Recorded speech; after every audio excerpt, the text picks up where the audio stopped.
Well, good morning, folks. So you weren't expecting this now, were you?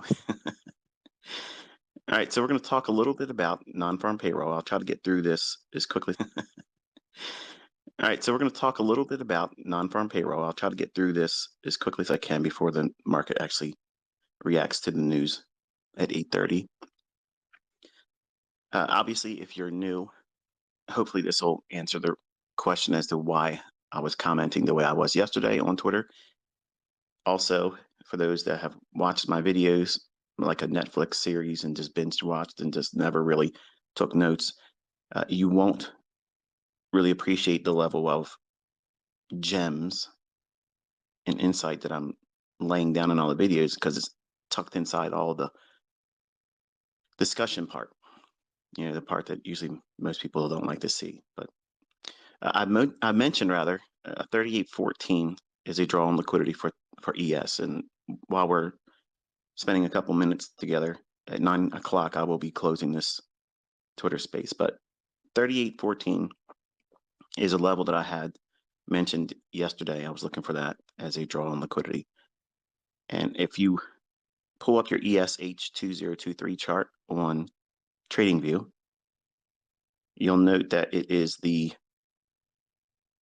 3rd, January 2nd. I'm sorry, January 3rd of 2023 daily low. And that's what I believe that they're going to try to reach for. Now, before I go into all this, I want you to understand that I generally do not touch non-farm payroll. I only do it in the past to show you that my precision isn't always up to snuff on those days, much like on Wednesday afternoons and on Thursday leading into non-farm payroll. So because I know I have hurt myself and I've actually blown accounts as a young man when trading those days, I learned by having a journal, looking at where I was repeating issues and things that were problematic. Those were the days that I predominantly would dust myself because it's the beginning of a new month. Like everything else, like a New Year's resolution, people are going to get out there. I'm going to get more muscles. I'm going to get, leaner. I'm going to exercise more. I'm going to save money. I'm going to go on a budget. Everybody starts off with a mindset, excuse me, a paradigm shift in the way they think about what they're going to set out for as a goal, and strive to do very well, hopefully doing that. Well, at the beginning of the month, as a young man, I would have my account funded, saving up money and such. And I would try very hard on the first week, thinking, okay, the weekend's coming, I got to make all my money. And then those days going into non-farm payroll would ruin me. So I learned my lesson from that. Now, the market obviously will gyrate around, and I generally get some non-farm payroll analysis ideas right, but not most of them. Okay. Now, if I am honest with you, I'm telling you that up front, and I tell my students this all the time. Why would I? Why would I try to get out there and arm wrestle the market when I know that that is where my kryptonite is? If I can identify where my weaknesses are, and I am mature enough to know that that's where my weaknesses reside, why would I go and do that very thing, challenging whether or not that still exists as a truth? It would be ridiculous, right, for anyone. So, also, real quick, while I do believe 3814 is a likely draw on non-farm payroll, 3804 and a half. Also note that as well. That would also be December 28th, Wednesday of 2022. There's a daily low there. And let's just say, for instance, the market really unravels today. And I'm not saying I'm right, okay, but I want you to see these are where I am expecting the market to go to today. And if it doesn't go there, then you're going to clearly see that this is the reason why I don't want to engage. This is exactly why I tell my students don't trade those days, because it's a carnival ride. It's a whole lot of volatility generally coming in the first 15 or 20 minutes or so after the news release in about 8 or 7 minutes from now. Right now it's 8:22 Eastern time in the US. And if you watch this morning and say it completely goes the opposite direction, I'm going to feel vindicated because I'm going to say that this is the reason why I don't do it. Now, worst case scenario, some of you are in here listening to this and you're going to be looking to do something and you're going to try to trade it and look for a move to go to 38.14 and or a move to 38.04.5. Okay. And it's going to go the other way, tear your face off, and then you're going to hate me because you did something I told you not to do. So that's why I'm telling you, don't do that. Just observe it. I have no problem sitting out here in front of you, like yesterday, walking you through why I don't trade those days. Because yes, you saw me pick one good move during the move or the market hours after 9:30 to lunchtime or whatever. One good move. That was it. Everything else wasn't doing anything for me. So it's stuck in the mud. So if I know the market is likely to consolidate, gyrate around in a small, meaningless, aimless range, like a sailboat without a rudder, why would you want to go out there and try to show yourself exactly what you already knew in your heart of hearts? You're not going to be able to make money in that particular environment or that market climate because it's waiting for what? The news to drop in less than 7 minutes from now. And then it creates this excitement, this carnival ride. And traders will be out here waiting to do something because there's movement on the charts. So, like a hungry leopard out there in the plains, they're going to be sitting waiting for movement, and the eye catches movement, and then boom, they pounce on it. Well, that's what this event does. Non-farm payroll, NFP in short, I call it not for professionals. Okay. And I wish I could remember who I got that from because it's not original to me, but it stuck with me. Not for professionals was a wonderful analogy for non-farm payroll because while there generally is a lot of excitement that comes out during that time at 8:30 on the first Friday of each month, it's not advised for you as a developing trader and or someone that's profitable. Why would you gamble? Because that's exactly what this is. It's a gamble. You're asking the market, you're daring the market to take money from you. That's what you're doing. You're saying, here's the likelihood of me likely losing because it's wild, it's volatile. And sometimes it's not volatile. Sometimes it's a lackluster event.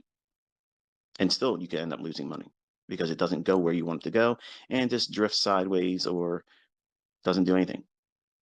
And you get squeezed out of it, and there it is.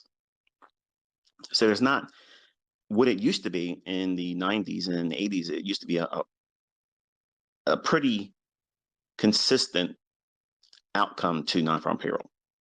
And that's why it was a steady draw for people to want to do it. And then as electronic trading became a thing, a lot more volatility came in, which brought in more what? Retail interest. This is the day that everybody makes money. No, that's the day everybody loses money. I'm talking collectively as a retail trader, new startup, someone with less experience. Now, I know you're probably going to list 10 people that you see on Instagram or Facebook that show you after the fact, this is what they made with their MT4 accounts. That's forget all that. Okay. We're in the really real world here. I'm ICT and I'm telling you, I don't know what NFP is going to do. I don't know. So if I don't know and I don't have a statistical probability that would consistently deliver an edge, why on earth would I trade it? That goes against the whole reason why we are doing anything in these marketplaces, right? We're trying to trade in an environment that is controlling risk and has the opportunity and probabilities for us to succeed. Not a guarantee because none of us is guaranteed. So in the event that the market was to really unravel, okay, because we're in that daily range, consolidation, trading range, or whatever I mentioned the last time we were on YouTube. Until we leave that, we're going to see really just choppy, aimless market, price action. It's not going to do very much at all. So, and then again, this is the reason why I don't like trading in January. I wait till the first Tuesday of February, let the first month get priced in by everybody else out there trying to do something, with their New Year's resolution. They're going to make money. They're going to quit their job in 90 days. All these things, these unrealistic goals and resolutions as a trader. And they're all going to do what? Converge on a day like today, because they have been trained to see social media influencers tell them, I made this much money. I caught the bag on NFP. And you don't know if those trades are real. You don't know if that's a fake MT4 server. You don't know if that is a account that's even yours. You didn't see them execute. You didn't see them show you beforehand why it should do what it should be doing. I've co-signed, I've said that I believe that 3814 will be tagged. I believe also if it gets animated to the downside, 3804.5, which is Wednesday, December 28th of 2022's low. Why would I go into that expectation? Well, I think that it's going to want to try to lull traders into thinking it's going to go down a lot. Go down there and then get them caught short. And then they'll probably pull it back up in the middle of the consolidation on that daily range or that trading range on the daily chart. So it's a matter of whipsaw price action. And it's not altogether, predictable. So I like to have things that are very, very problematic for a retail trader, but advantageous for me. I want to see where there's an arm wrestling match between retail logic and the concepts that I teach you. And there is no consistent delivery of that I have been able to measure and see in non-farm payroll. So if you were to, I guess, poll or ask or sit down and interview the most successful financial traders in the world, if they were honest, they would tell you this right here, you don't want to do this. You don't want to trade in the next minute or so. So you want to put your ESH 2023 chart on a 5-minute chart. And you're about to see the carnage here in less than 30 seconds. Now, if I were making the market, I would run it up to about 38.38, clear up all the buy side, and then sink it down to 38.14 and maybe rip it to 38.04 even. And then that'd be it. And then the rest of the day, do nothing, just consolidate. I'm not saying that's what's going to happen, okay? It's better for it not to happen so that way you can see, okay, now I understand why ICT doesn't do that. All right, we went above to 38.40. And then off to the races it goes. There you go. That's exactly why I don't trade non-farm payroll. That was honest. That was 100% real time with you. And because I can't see what it's likely to do or what it's likely to do with any measurable precision, I can't touch it. I can't play in it. I can't do anything with it. So looking at that, why would you be convinced that this is a day where you want to be trading? It's like a CPI number for me. And you watch me do it twice, give you my opinion about what I think it might do, because I want to co-sign. I want to show you this is my opinion. This is not me trading. This is not me putting on a trade. This is me sharing the logic as to why I avoid doing certain things. Because if you're trying to learn how to do something and there is a outcome that's positive and there's an outcome that's negative, if someone knows what they're doing, they should at least know where the likelihood of quicksand, okay, or things that's going to cause you harm, loss. Where's that likely to manifest itself? If it's something that reoccurs over and over and over again, there is merit to understanding how you can avoid that. And I've learned very painfully, losing lots of money, lots of accounts, okay? This particular day and the day leading into it were the main culprits for it. So when I teach my students, a lot of casual readers or viewers will come to me and they'll say, oh yeah, ICT doesn't trade on non-farm payroll, and look at this, I caught this move, okay?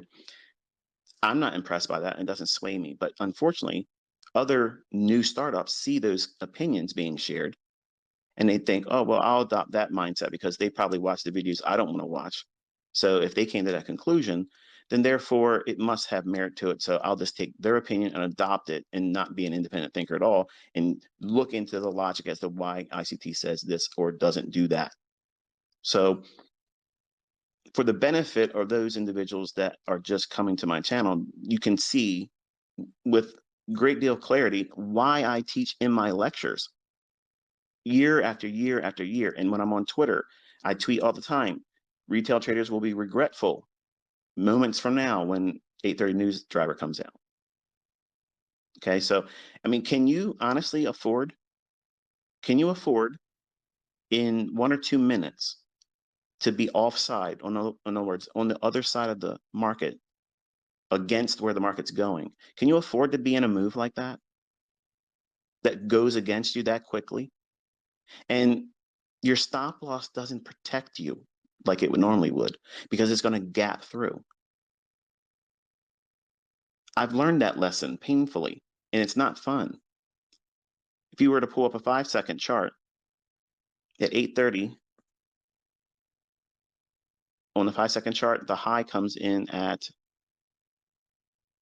38.40 and a quarter. Then the next opening candle opens 10 handles higher, all in less than a minute, less than 30 seconds.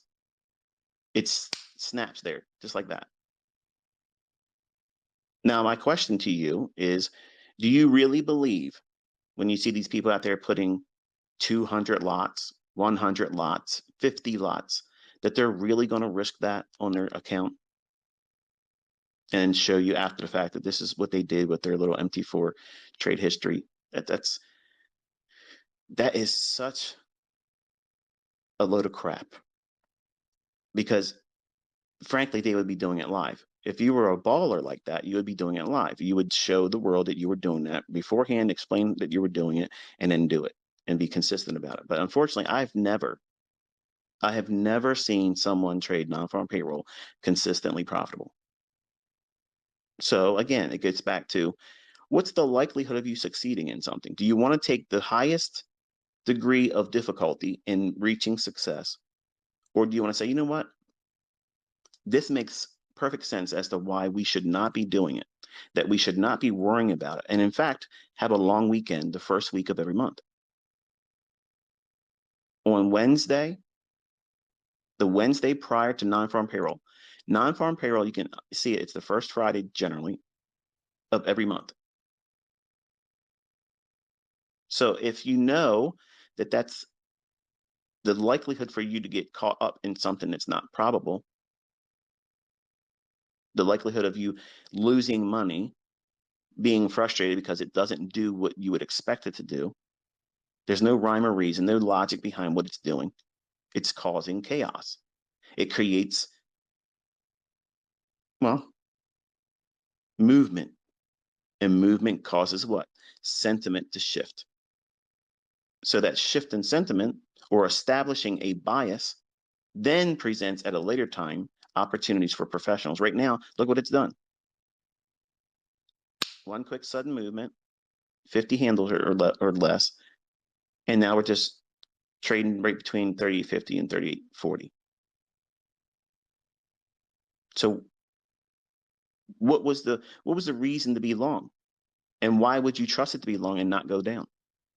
See, it's absolutely 100% casino time. So to protect my students and to be 100% transparent, I always tell you where my weaknesses are. I have no shame in that. You have to be honest with yourself as you're developing. And if you discover where you have a specific weakness, and if you can't correct it, if you can't combat it, if there's no resolution to it, if there's no way of coping with it so that way it doesn't hurt as much, isn't it better for you to take those precautions? I mean, I don't know where you're from and what school of thought you subscribe to, but I believe that this is the hardest business to engage in because there's so much psychology behind it. And if you go into the marketplace expecting it to just lay gold at your feet because you participated, like it's a participation award. Yeah, that's unfortunately the mindset of this generation. You think just because you open up an account and you watch people's videos and you studied that it should just fall in your lap, and it doesn't work that way, especially on event days like this or CPI. Even people that know how to trade, and I'm not just saying it about myself, there's other traders that know how to trade, even trade outside of what I teach, and they still can't make money trading CPI or non-farm payroll Fridays. They won't be this candid about it because it would mar their image. I don't care about image. I don't care about it, because me being viewed or loved or hated has nothing to do with your bottom line. That's the only thing I care about. Do my students learn properly? Am I providing the information honestly? And that way you can see it. I'm executing based on the logic, and I'm also teaching you exactly when I'm not expecting it to work. It's not the algorithms broke. It's not the algorithm stopped working. They're not changing the algorithm. It's just these are days that there's no rhyme or reason for you to be expecting precision. You can't do it. I can probably list 2 or 3 times where the market went to a target in 30 years that I had predetermined before 8:30 would start. And honestly, I think maybe one of them was made public, and that was it. Then you would think if there was something to this day that I had an advantage over, wouldn't I like to be flexing it and showing you publicly? Because I would. I would. That's my personality. I would do it. Just like I showed the precision and everything else. I caught the big move with a lot of ticks or handles earlier in the week. And that's how I train my students. Look when the moves are going to be logical and where it's likely to form. And when you get it, you stop, you close up shop, and don't worry about the rest of the week. Let the retail people trade this. Let them wreck themselves. Let them get mad. Let them get all worked up in a frenzy. You're on an extended weekend every first week of the month. This is your protocol. This is exactly how I teach my students, okay? You are welcome to trade on Monday. You're welcome to trade on Tuesday. London session, New York session, PM session in the afternoon for stock indices. This goes for Forex and futures. But now here's where the deviants come into the conversation.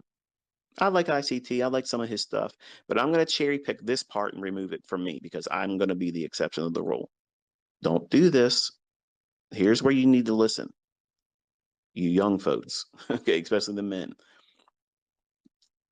Do not, listen, do not trade after the morning session in Wednesday. So you're welcome to trade up to 10 o'clock, 11 o'clock if you're doing stock indices. But at 11 o'clock, be done. Don't touch it in the afternoon. You'll regret it. Don't touch it on Thursday. You'll regret it. And certainly don't trade on non-farm payroll Fridays, because chances are you're probably going to be offside, which means you're on the wrong side of the marketplace, and it's going to rip against you, and your stop loss won't be respected. How's that possible, ICT? How I had my stop loss in there. My broker has to get me out at the stop. No, your broker doesn't have to do that. Okay, because if your stop loss is, for instance, at 38.41 and a half, okay, you're getting filled at 38.50 or higher. That's slippage. Welcome to the real world. Okay, there's no slippage in demo. In paper trading, there's no slippage, and that's why these guys will put that they have 50 contracts on moves like this, and they're not going to tell you what's going to happen before it happens. They're not going to co-sign what they believe before it happens. They're going to show you the history after it happens. That doesn't help you. That's an ego stroking for them. I'm trying to absolutely teach you. Okay, I'm pouring myself out this year. I'm doing everything I can to make you understand why I say the things I say, how I do it, why I don't try to do it on other days. If you want to try to trade like me and learn how to do things that I do with these concepts, it makes sense for you to do what? Subscribe to everything, because every little thing has its place in the way I think about the marketplace. You can't, honestly, in my opinion, you can't come in and just cherry pick certain things that you like me saying. Oh, that sounds cool.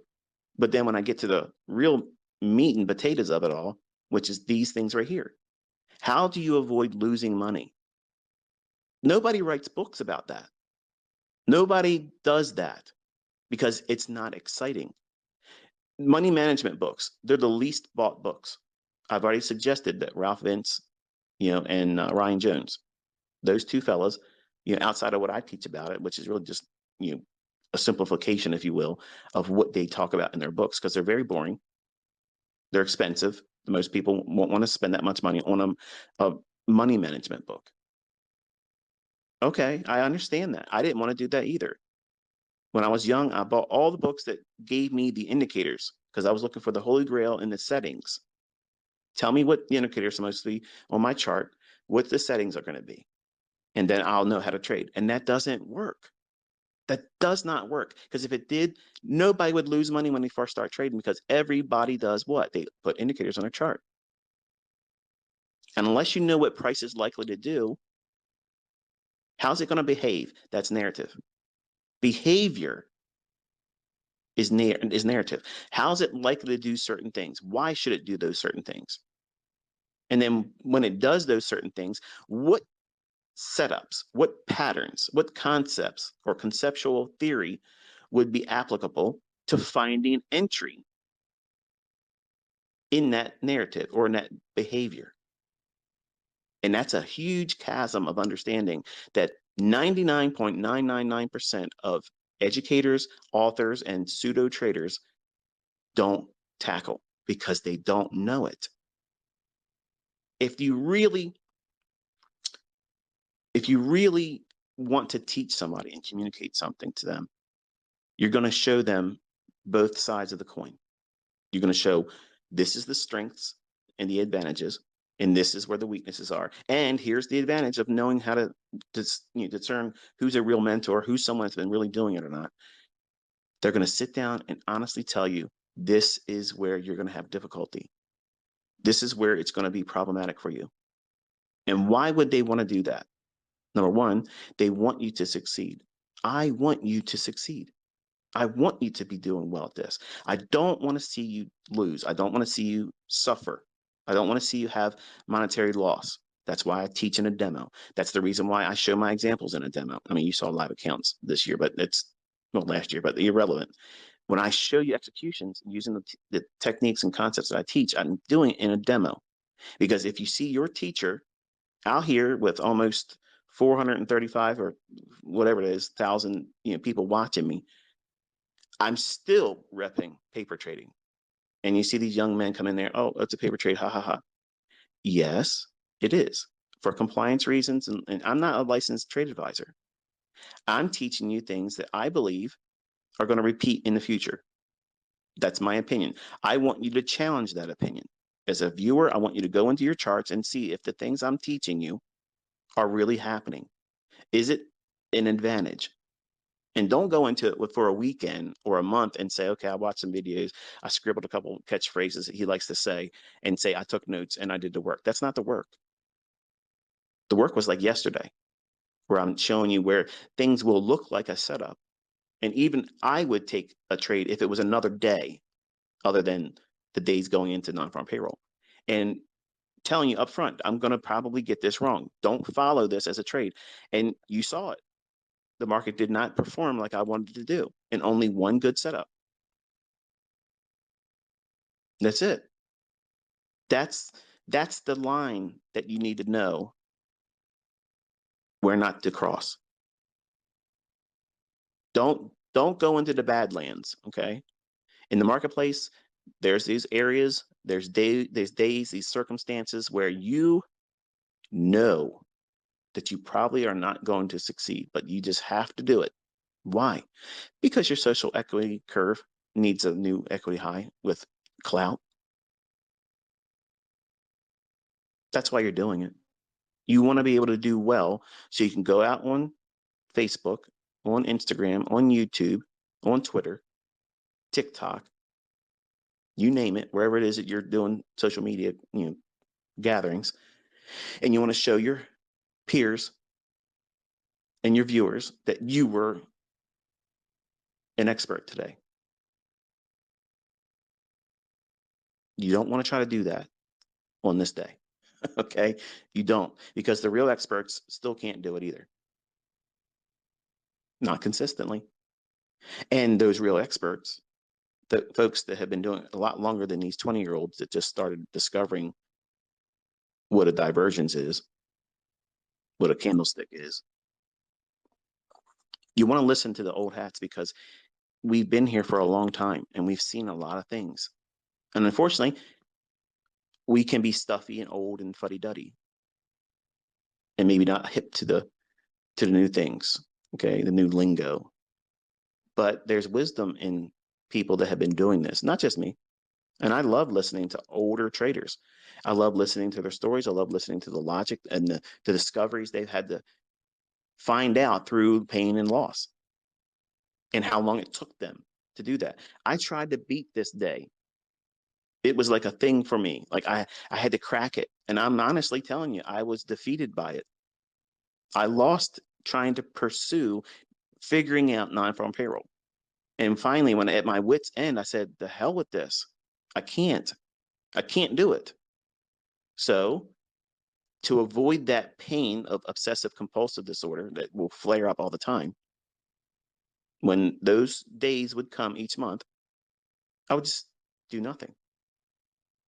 I would do my hobbies. I would do whatever else I was doing other than trading, because I knew impulsively I would do what? Think I see something and trade it and then regret it. How do you avoid doing it? You avoid it altogether. You avoid it. There's no secret to it. If it hurts, it causes you harm, don't do it again. It's simple as that. I don't care how many people around the world can show you after the fact what they supposedly did. Nobody's making a career trading on non-farm payroll Fridays, okay? I'll say it again. Nobody on this spinning rock is making a career trading non-farm payroll. There's all kinds of people out there writing books on how to trade non-farm payroll. There's all kinds of people that have YouTube videos, how to trade non-farm payroll. And they're making money that way. They're telling you, this is where the gold lies. This is where it lays in the ground. Here's where you dig it up. And you're going to do what? You're going to buy their pickaxe and their shovels from them, their wares, their insights. And they're the only one making money. Nobody's finding gold out here. It's fool's gold. You think because it moves around, there's opportunity for you to make money. And when you go in there with your pickaxe and your shovel, you just bought money, you spent money on listening to these other people who haven't made money doing it, can't consistently show that they do it. They're only going to show you a book example in hindsight. That's it. That's all you're going to see. That's all you're going to see. Non-farm payroll, those, we'll just call it 30 minutes, okay, from 8:30 to 9 o'clock. That is such a gamble. It's unbelievable. But because of the velocity and the ferocious delivery of price when it's real quick and sudden, that's like, wow, if I could have done that long, if it goes up, or if I could have been short right before it went down like that, man, I could make so much money. And what are you doing? Think for a second. If you're feeling that way, okay, and some of you probably looked at this morning and said, he got it wrong, but you know, I could have bought that and that would have been so much more money, or I would have done this, or I would have done that. Or maybe some of you listened to this and said, watch this, I'm going to demo trade and fade ICT. And look, I did this, and you're going to come up with all kinds of reasons why after the fact. You're still looking through your charts trying to find some kind of trend line where it lined up for it. Trolls. But you're not going to be consistently able to follow this and make money. But why are you trying to push your career into one small day, one small micro fluctuation? I don't care how big non-farm payroll ever is, or ever has been, or ever will be in one event. That does not convince me that that's the only thing I need to worry about for my career. And see, some of you are going to be thinking, yeah, but we need movement to make money. And you can hear the infancy when people type this or say it in their videos or read it in their books. You need to have movement, and non-farm payroll provides that movement. Yeah, it moves just like CPI does. It will move you out of the industry. It'll move you out of the brokerage firm that you have money deposited in right now. It won't be there. That's the movement that you're going to have. Okay. That's the movement that's going to be the result, because you're going to try to do something and it's going to clean your clock. Done and dusted. It's over. Thank you for playing. Good day. There is no participation award except for regret. I wish I would just be able to say this and people understand. Oh yeah, this is problematic. And I know some of you want to crack it because you said you hear me say I can't, because you heard me talk about many times how Larry Williams wanted to know how he wanted to be a buyer below the opening price on big up days. Well, I figured that out. I've made it public knowledge. It's Power 3, and you have to look at other things, and it's there. But I failed at non-farm payroll. I couldn't do it. I couldn't figure it out. And I spent decades doing it, trying to study and trying to optimize certain things to make it, where it would work. Nope. The only thing that becomes is form fitting, because it's a random event. You have no idea. You have no idea what the market's going to do. On this day here, this is, well, let me rephrase that. FOMC, when rate announcements come out, not so much the minutes. When the minutes, FOMC minutes, that's like a little nuisance type move. Okay, that's not the same thing as a rate announcement by the FOMC. Okay, so when the Fed comes out, that event is two stages. Whenever there's a rate announcement being released at 2 o'clock in the afternoon in New York session, okay, there is two moves that take place. The first one's the fake one, and then the real move is the other direction. And I've taught that already. The FOMC minutes just create a small little aberration, and boom, it's a short little fizzle, and it's done. CPI is a bullet to your forehead. Okay, you have no opportunity. It's Russian roulette in a gun that has 6 chambers, and there's only one empty chamber. That's CPI. That's trading with CPI. You want to spin that chamber, click it, and put it to your forehead, and you think that you're going to do well with that. That's why I don't do it. That's why I don't touch it. So those events, those are the very things in non-farm payroll I don't have an advantage in. I absolutely cannot know with a surety on those high impact news drivers, CPI, rate announcements by the Fed, or any other country when they're doing their interest rates. So like if you're trading currencies in, in the Eurozone, country comes out and says, oh, well, we're going to do this with our interest rates. Or Japan comes out and says, we're going to do something with our interest rate as well. You don't know what's going to happen. And what I mean by that, oh, yes, you can, ICT. You can follow the fundamentals, and the fundamentals tell you all about it. Okay, go in there and trade intraday based on your fundamentals on a day like this. It'll give you another orifice with something packed in it. You don't want to do that with these days. These are days that look like opportunity, but they're cleverly disguised impossibilities. And I know that sounds like a Debbie Downer remark, like, oh, I like listening to you. You always encourage me. But this sounds like, a defeated ICT. It's not a defeated ICT. It's a wise ICT. I've learned this painfully. And some of you don't want to learn this lesson. Some of you want to ignore it. You want to just block that out. Just tell me when it works really good. I want to know that. Give me the good order blocks, the good fair value gaps. Tell me the ones that stay open. But you don't want to listen to stuff like this. And this is the stuff that keeps you in the game, because you're going to do it wrong. You're not going to listen to these lectures and these discussions and know that these are the problem areas in the marketplace, and they're going to hurt you. And you won't be in the game long enough to weather the normal ebb and flow of ups and downs in your equity curve, because you're starting out and you want to be a rocket. Here you are on a launching pad. You just started learning ICT concepts or whatever. Maybe some of you are going to leave what I'm teaching. That's fine. Go ahead. I wish you luck anyway. And you're going to do something else, but you're going to have that same expectation. You're now a rocket on a launching pad. And now because you sat down and you decided to give your time and attention to something else to learn how to do in trading, it owes you something. The market owes you something because you've studied, you've watched some things. So you're entitled to what? You're entitled to shit. And a lot of you won't like the taste of it because it's reality. And you're going to see on these days, you can't make money. You can't. Not consistently, not with any edge that's measurable or repeating. You will lose. And because you will blow your account, you're going to say everything you learned, which had no place in the day like today, was fake, flawed, it doesn't work, all the logic doesn't work. And that's frustration. That's all that is.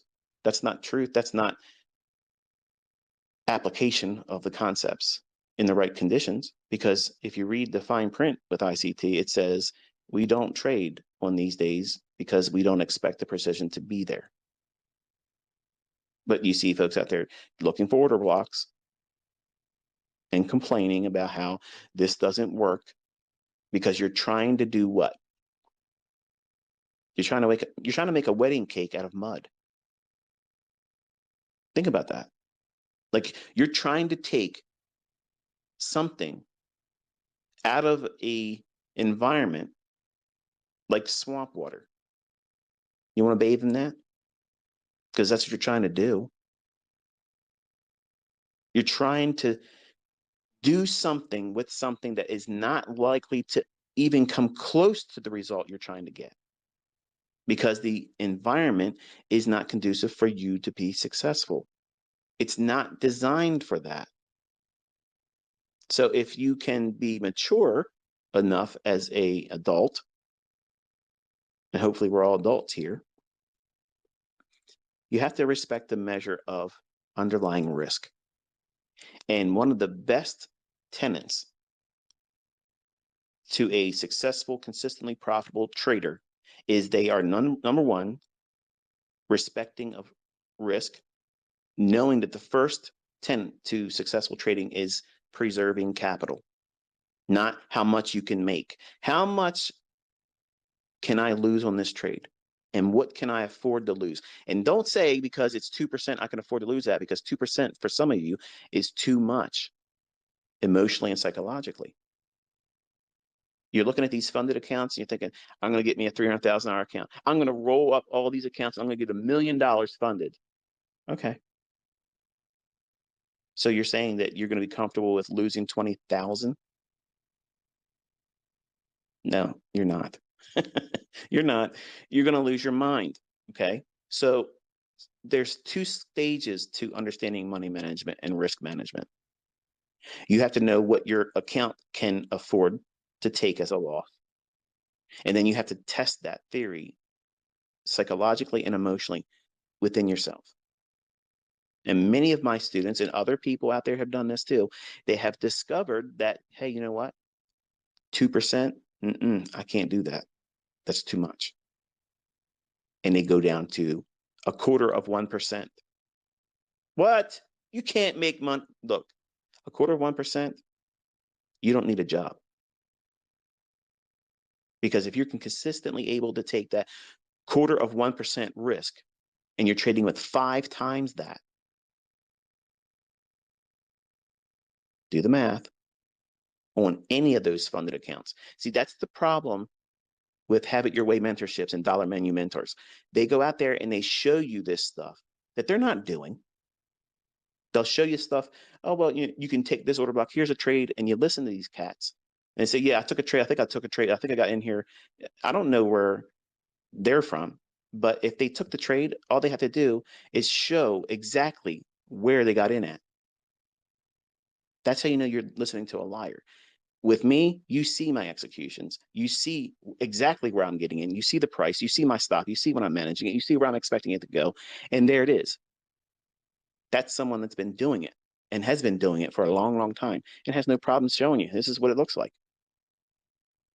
But you can't take risk management and money management and just say, okay, I learned this from that video. I learned this from this person. They said this is what they do. So I mean, it's applicable to me. It's not. It's not. So my advice for you, if you're trying to do these funded accounts this year, or maybe, you probably already done this and you know exactly where I'm going with it. Once you get funded, do the least. Because especially if you're new, you don't know how you're going to be impulsive on days like this and other days that you didn't check the economic calendar. Another central tenet to someone that's a professional: they will not touch the market without knowing what the economic calendar is. Yep. That is the number one tenet to knowing what not to do. Think about it. When we get into wintertime and you see it's cloudy and such, weather drops real sudden, and you're in areas where what? Snow is likely to happen. What do? Let me see. Expecting snow. The old hats, we can smell it, just like the rain too in the warmer months. You can smell it coming. We've been around long enough. But young folks, they only see and engage with what's right in front of their face at the moment. Right now, they have short-sightedness. They can only see right in front of them.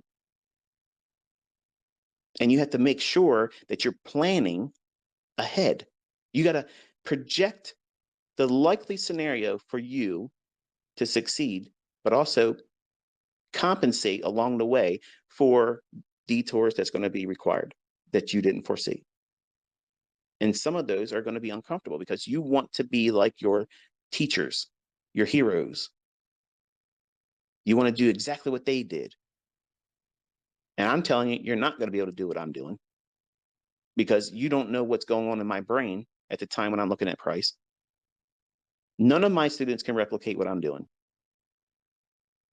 They can trade with my concepts and be profitable, but they can't do exactly what you see me doing. At the moment I'm doing it, exactly why I'm doing it. Why am I taking a partial at that price? Why did I wait for this to do that? See, you can just read it in the comment sections of the Twitter and or on the videos. How did he know? And some of these people are students with me for a long time. And they know my stuff. But because I know what I'm trying to capture in the marketplace, and it might evolve as the market starts moving, I'm thinking, okay, I didn't expect that to present another opportunity to go more time in. So now I'll add more to it there when I didn't expect to see it when the trade first started. So you're not going to know what's inside my internal dialogue that's going on constantly. And all that's changing and evolving every time a 1 minute candle's painting.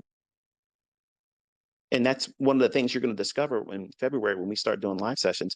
As I'm talking about the 1 and 5 minute candles, the weak individuals here that don't want to learn how to do this, that only want signals, they only want to learn a bias so they can go and push their buttons and hopefully get something correct and make some money, you're going to fail because you're going to miss the opportunity of knowing what it looks like to read every single candle from somebody that knows how to do it.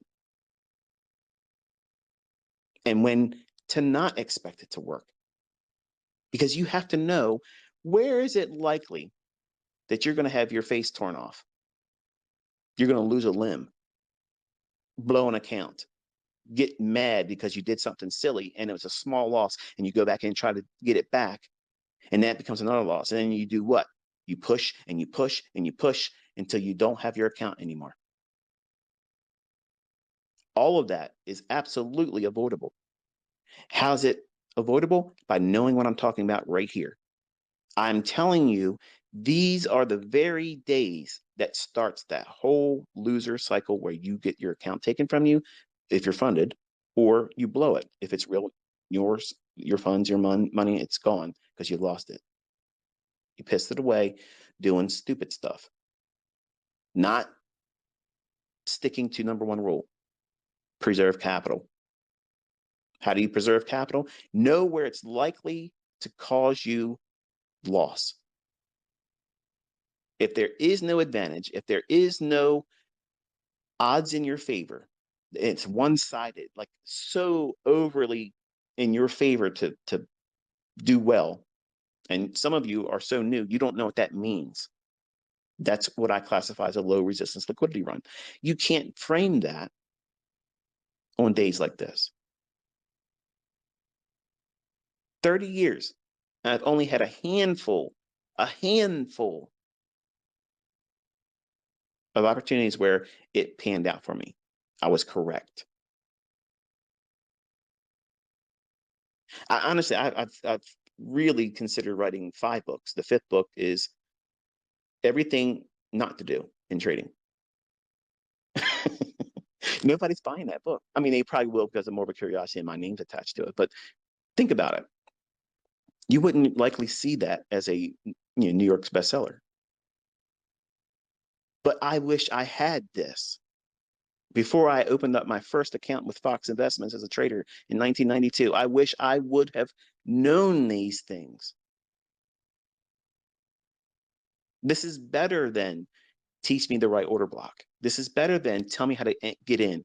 Teach me how to keep, not keep, but how to know when a fair value gap or an imbalance stays open.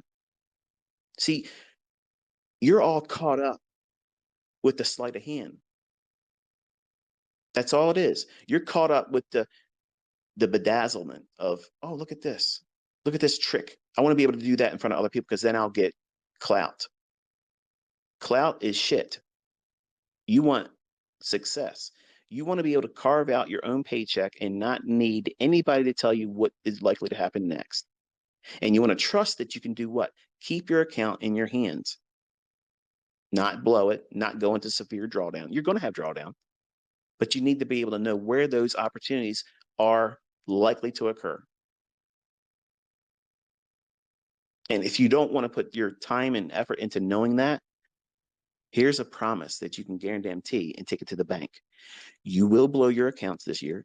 You will fail. You will never, ever be profitable unless you do these things. Identify where it's likely to cause you loss and consistently unlikely to present opportunity for you to be profitable. Why wouldn't you want to listen to sound advice like that? It defies all logic when I see young folks, even older folks that have been trading for a while. Oh, but I've had an opportunity where I did this one time. One time you did something, and you're going to make that, it's going to have to be always for you to be in there trying to do non-farm payroll or trying to guess what CPI is going to do or trying to guess what the reaction in the marketplace is going to be on a rate announcement. How many times have you seen the rate announcement come out as expected and the market do what you thought it would do, but really not? It does it the opposite. And they'll say, oh, well, the market, it priced in. They didn't say they priced it in before that rate announcement. Where's the news people and the talking heads and the financial experts that said, no, don't trust anything. The market's already priced in this. It's going to do that. They don't do that. They wait until after the effect of the marketplace repricing on this stuff. And then they'll say, this is what it is. Everybody knew that, right? Nobody knew that. I'm telling you, if anybody was going to know this stuff, folks, it would be me. I'm telling you, honestly, I have no advantage on these days. None. I have no advantage. Absolutely none. Come on. I mean, if I sit down and I tell you in a video, or if I wrote a chapter in a book and said, this is the secret to being 90% accurate, that's the chapter. You're all putting the potato chips down. You're telling your wife, stop talking to you. You're going to physically go out and go sit in your car and take yourself away from every distraction because you want to know what that chapter says. But a chapter like this, or a lecture, or a video, or a Twitter space about these types of things, oh man, come on. Nobody wants to hear this. Yeah, nobody that wants to lose their account, that's never really traded with real money, had loss, blown several accounts, and figured it out that, hey, this is a problem. Because you can have all the resolutions in the world. You could write down a goal for yourself for this year, all you want. You can be encouraged by everything else I'm saying. And you can learn some really good stuff this year. And it all works. But guess what? You're going to lose your ass when you don't know this. Because this right here is what takes everybody out. Not knowing what's going to hurt them. You can't just keep pushing and pushing for the purpose of just trying to make money and not identify the necessity for a shield. You're going out there with your spear, you're going out there with your sword, okay? You have to have some kind of protection, your shield. What is that? Wisdom and money management. You have to have wisdom before you can even implement money management. So what's the purpose of the money management? You have to know, where is it likely for me to fail? And some of you, especially young men, want to ignore that because you view that as weakness as a young man. That's somehow attacking your manhood, your masculinity, your identity. No, identifying weaknesses and knowing how to navigate them, that's strength. That's maturity. That is mastery. I mean, if you want to dabble, you know, like going to a casino and playing the one-armed bandits, and you want to treat trading like that, by all means, be my guest. I don't want students to think that way. I wanted to understand this is an area in time where probabilities are so shifted against me. I have no business going in there regardless of what I see in the chart, period. End of story. It's done. It's not up for discussion. It's not up for debate. It's what it is. It's the gospel. Live by it. But that's not exciting. That doesn't make me stand out in the crowd on social media. You're damn right it doesn't. And that's exactly what you're supposed to be doing, because everybody else out there on social media that's trying really hard to be something they're not, they're floundering this year already. They're floundering, failing, falling on their face. All this supposed they have the highest technology of this and that and thing. And no, they can't be profitable. They're falling on their face. Their things don't work because they don't know this rule either. The markets are algorithmic. And if I can't find a plugin for when the algorithm is likely to do certain things on certain days, guess what? There's no advantage there. You're going to get chopped up, grounded down to bits. And in those instances, human nature being what that is, you're going to do what? I didn't do it hard enough. I didn't trade hard enough. I didn't trust it. I didn't trust my edge. I didn't trust my system. I got to keep going back in. I got to keep pushing the button. I got to keep going and taking my signals. I got to take my signal the next time, even though this is a loss. The book says, the guy on Twitter says, I got 20 years trading experience. I was used to be a prop firm. I ain't never really shown anybody a real track record. I haven't really been able to call markets beforehand. But I'm going to tell you that you got to keep pushing your edge, and then you blow your account.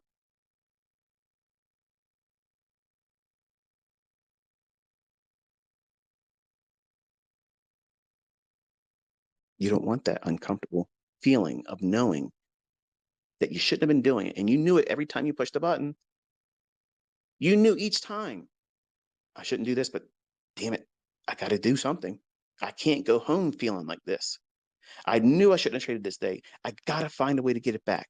If I get it back, I'll learn my lesson. I won't do it again. That's grade A bullshit.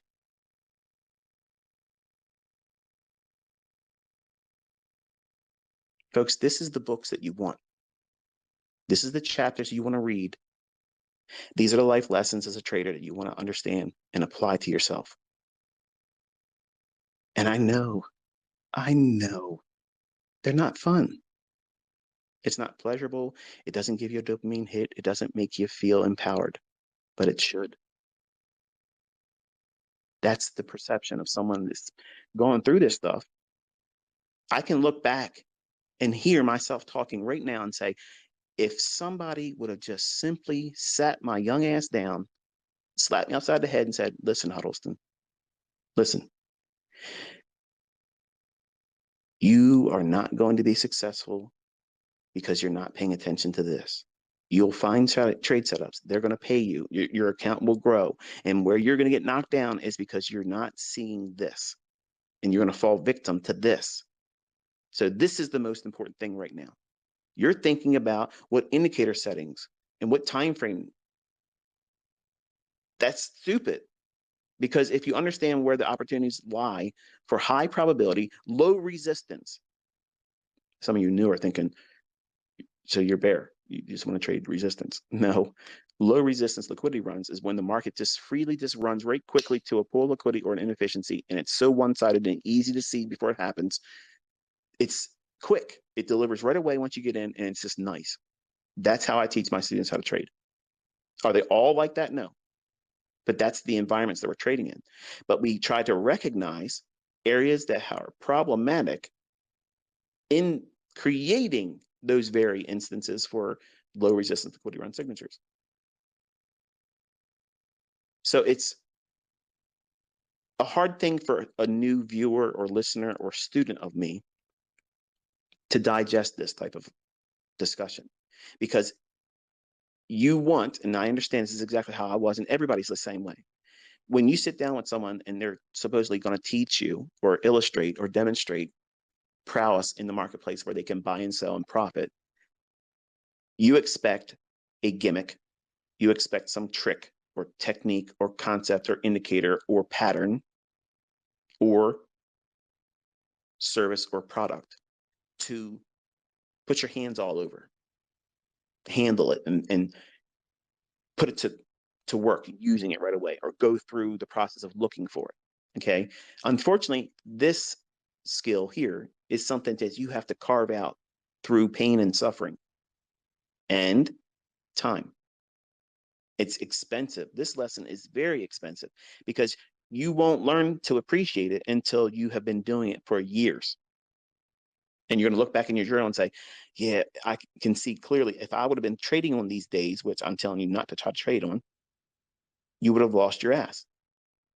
And you can smile in comfort knowing that you did not suffer that because of your maturity and your wisdom and discipline, something that this generation is lacking. You get on social media, you say whatever you want to say, carry on the way you want to carry on, and think there's no consequences to that. And you think with that mindset, you're just going to go out here in these markets and you're just going to kill it and make all kinds of money. And it's going to be a cakewalk for you. And then when you have your first losing trade that goes into a series of losing trades, now you're in drawdown, you're going to find out how fragile you really are, because you're going to do dumb shit. You're going to make stupid decisions. You're going to chase losses and parlay up to larger losses, thinking that you're going to get it back. And you keep digging the hole deeper, and you keep making that psychological wall higher, fortifying that wall of disbelief that you're going to be successful. And all of this compounds into what? Toxic thinking, losing trader, failed trader. And all of that is easily avoided. But it starts with discomfort. It starts by abstaining from these specific days in the marketplace. You all want to have a happy ending experience on these big movements. You don't. You want to be in a long-term relationship with the market. But the market's a cruel lover, and it does not like one-night stands. You need to be able to stay and have a Viagra effect. And the only way you have a Viagra effect in trading in your equity is avoiding too quick. And honestly, you want to have a slow hand. You don't want to be quick to push the button on days like this. You say, yeah, it's all right. I don't need a Friday night floozy. I don't need a Sunday morning regret. Let me just sit here and I'll observe it and watch it from the end of the bar. And we'll see who leaves with them at the end of the night and who wakes up with an STD the following day. In the markets, everything looks good. Everything looks like you want to take it home. But then as soon as you sit down and you push the button on a day like this and you get wrecked, it's not a matter of, well, you know, I struck out this weekend. There's always next weekend. I'll work real hard, get my girl money up, go out to the clubs, and we'll see what I get then. That doesn't work like this in the marketplace, because you're in control of your own actions and your decisions. And when you lose your mind in days like this where it just rips against you, do you have the discipline to say, you know what? I put myself in a situation I can't correct today. It's going to take me time, maybe a couple of weeks to fix this. But I have thrown good money after bad, and I have to abstain from this. And it doesn't mean I'm a failed trader. It doesn't mean my opportunities that I look for are flawed. It doesn't mean that my logic is flawed. It just means that I made the poor choice to engage in a day that I was told, because all of you are without excuse now. You have no excuse now for blowing your account, because I'm telling you, I'm absolutely guaranteeing you that this is exactly how it starts, if not on the very day of it. So if you did not listen to me and you pushed the button and you traded today and you got hurt, don't look at the rest of this day and think, I'm going to get something before the close of the day. No, you don't. No, you don't. You just had a bitter pill, a jagged, bitter pill. Wash it down with time. Don't go in there trying to fix it by doing more of the same shit. Stop. Don't do anything. Let the market do whatever it's going to do today. And I promise you, there's still going to be a plethora of opportunities throughout this year. And this one, you won't even remember it. You won't even remember this day. Some of you probably already forgot about the CPI, the two of them that I outlined before. I thought the market was going to go wherever I thought it was going to go. I told everybody publicly, this is what I'm watching. This is what I would expect to see. And this is what it did do, the opposite direction. Immediately ran like a bullet the other direction, illustrating exactly why I can't get in front of those market moves. I don't have a statistical edge in that that's consistent. So if I know that as a mentor, would I be a good instructor or teacher to you if I know that's a weakness of mine? And I can't even prove to you, like I prove everything else, that I can trade with market maker models, I can trade with precision, I can get the targets, I can trade lows of the day, high of the day. Notice that I'm not doing that on non-farm payroll days or CPI days. Have you paid attention enough to at least identify that much? I know where my probabilities of success reside. And I know if I'm going to arm wrestle somebody, I'm not going to arm wrestle somebody that's bench pressing, 500 pounds, curling 200-pound dumbbells, and has an arm larger than my head and has no neck. Okay. And literally looks like a mountain of muscle in front of me. What's my probabilities of beating that? It ain't happening. So why invite that? I know enough, and it doesn't affect me psychologically. I don't care if the opinion of others that are neophytes in this think that that's weakness because I can't trade ahead of these big moves when nobody else humanly can. You're asking for a superhero to step forward when that can't happen here, because the markets are highly manipulated. And just because these big news drivers come out, and you might follow the fundamentals, you might feel like you have it figured out, and they may come out and release the data, unless it's CPI, because like I said, CPI is like a bat out of hell. It's gone. It's already left the building. As soon as you see it on your chart, it's too late, and it's unforgiving. Many times the data will come out and say the data comes out that would be positive for the market, but it goes down immediately. How can you predict that? You can't. I can't. No one can. That's what makes fundamentals stupid to me. It'll fundamentally make you poor. This whole business is based on money. That's it. Money and psychology. Who has the weak mind? Who can be squeezed out? Who can be unseated, taken out of the trade, and have their seat taken by someone that's smarter? And it's all revolving around a TV guide schedule that we call an economic calendar. And sometimes there's a shit show on TV and you don't want to be wasting your time watching it. And that's non-farm payroll. The cast is always a dud. There's no plot, and it never feels good. It's not a rom-com. It's not anything. It's not a date night flick. Okay. It's stupid to even waste your time with it. And I'm hoping that I won't have to talk about non-farm payroll ever again. Hopefully I've illustrated that there is no necessity for you to build all this hope and engagement around one trading day out of 1 month out of the entire career that you're trying to frame. See, some of you young folks think that you have to do this. Like it's paramount that you learn how to trade these days. Here's the secret to it. Here's how you trade them. Have your charts off and do something else. You've traded it. On the sidelines is a winning position all the time. It never loses. It never has drawdown.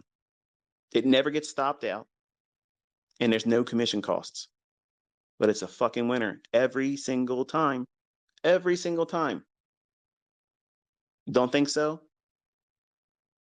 Look at that move today in all of your currencies and your indices and be offside.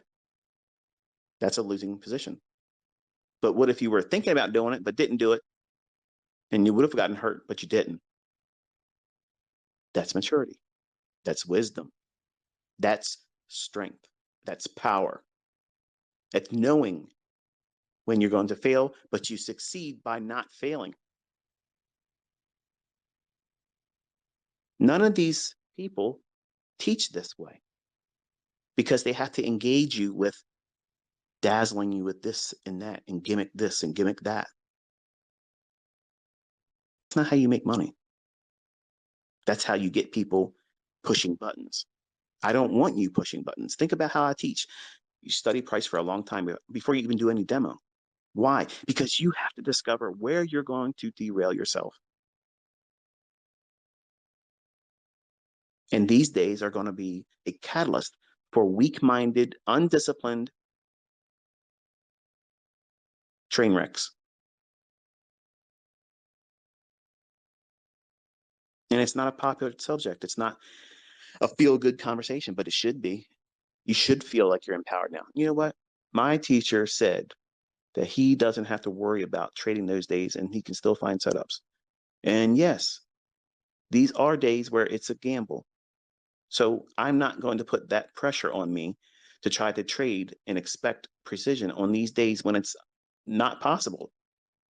How wonderful and how liberating is that? That's just one extra thing that you don't have to contend with and worry about and obsessively, compulsively fear.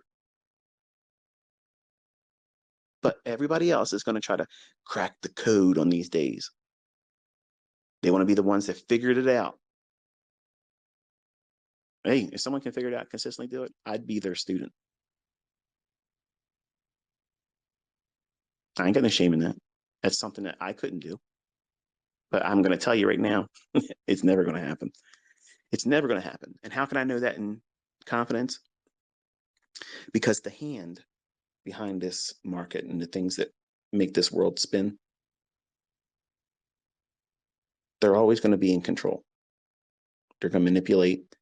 And when there's enough money to be taken on one side of the marketplace, that's where it's going. That's it. Wherever the most money is, that's the path of least resistance. That's how your mindset should be going forward, because that's how the hand operates. So hopefully you found this one insightful. Hopefully I was able to more or less nail down why it is that I don't trade non-farm payroll. And you can apply this to CPI. You can also apply it to ahead of FOMC rate announcements. Like I don't have a position on ahead of FOMC rate announcements. Now, listen to this, folks, only after CPI has hit the market and created its craziness, then I'll look to trade maybe 30 minutes after the news driver hits. So 30 minutes after CPI, then yeah, you can trade that. Later in the day, in the PM session, if it's still something that's of interest, you can study non-farm payroll in the afternoon session. But generally, it's going into the weekend. Nobody's really caring about it anymore, and usually the volatility is very light. So that's why I don't touch it. FOMC rate announcements. When the first move happens, I'm trying to get a feel for what it should do. But when it does whatever it's going to do, then I know at 2:30, that's the other direction. Not all the time, but you're going to see about 80% of the time, that's usually what FOMC does. The first move is a Judas. And sometimes it's even wrong based on what it's wrong, but I'm wrong in my expectation of what it's likely to do. But it's okay because I'm waiting for that penny to drop. Once the market does what it's going to do based on that initial rate announcement hitting the marketplace, then I know I'm going to try to do the opposite direction because there's so much money already in there based on what's been priced in. Stops. Liquidity. And that's what the 230 run goes right to and tears their face off. That's how I trade on FOMC rate announcement days after the fact. I don't trade in the morning session because chances are if I do something wrong there, human psychology means that I have to do what? I got to get it back. So I teach my students not to do that too, because you don't want to go into FOMC in the afternoon after 2:30 when the real move takes place with drawdown, because you're going to be enticed to do what? More than you should.